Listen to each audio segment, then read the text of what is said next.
Today we're looking once again at the Ford 7.5-inch rear axle out of a Ford Ranger. Last time what happened, or what should have happened, this pin I should have been able to withdraw from this hole in the carrier, comes out of this cross pin to allow the cross pin to come out as we see here, and then the C-clips will come out. But instead the pin broke. Here's the two pieces of the original pin.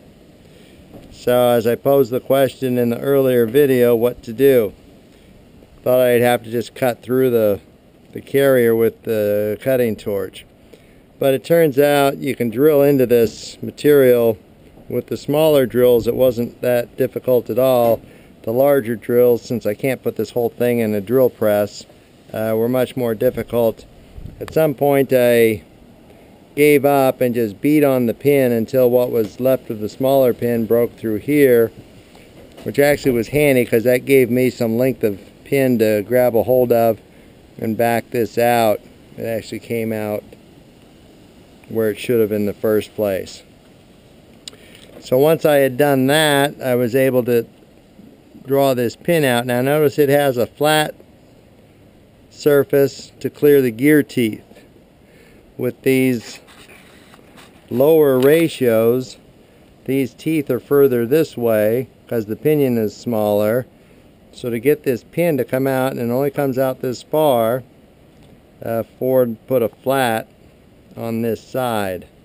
The pin from a taller gear ratio is simply round the whole way. It's got these flats for gear oiling, I presume, but for like a 308:1 ratio, the pin is round. So with the pin pulled out this far, it was actually pretty easy to get the C-clips out. This S-shaped spring was no factor, and I removed both axles. Now the short side axle, I measure, it looks like 26 1/4 inch from the brake drum flange to the very tip.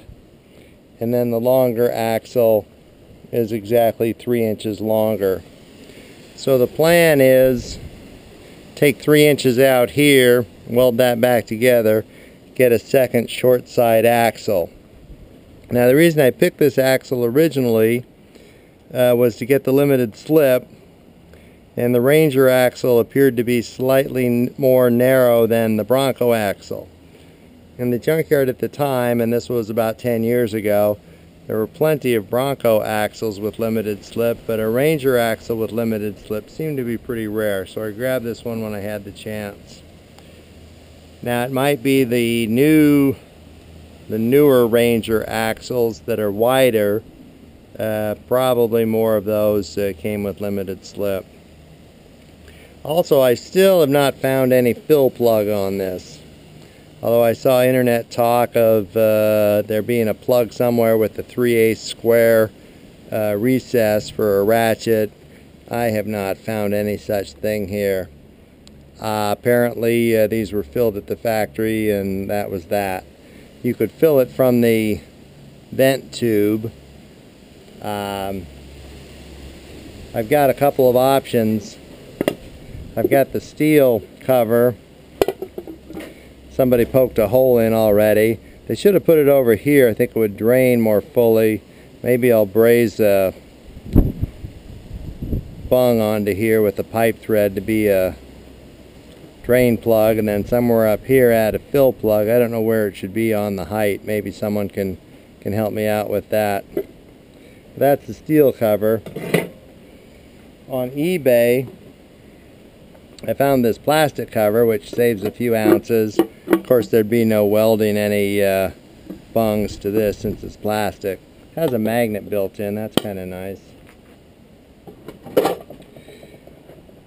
And lastly, to get this into the car, I think I'm going to have to take the backing plates off, which means I'd be trying to put the C-clips back in under the car, and unless I cut out the trunk floor, I think that's going to be impossible. So that fact alone may drive this project towards disc brakes, and then I would be able to put the axle into the car, the disc brakes not being nearly as huge as these backing plates. So I'm obviously in the market for another short side axle. Still looking for someone to confirm that the 26¼ inch axle is the shortest one that Ford made. And I think I've covered everything. Thanks, and be sure and watch my other videos.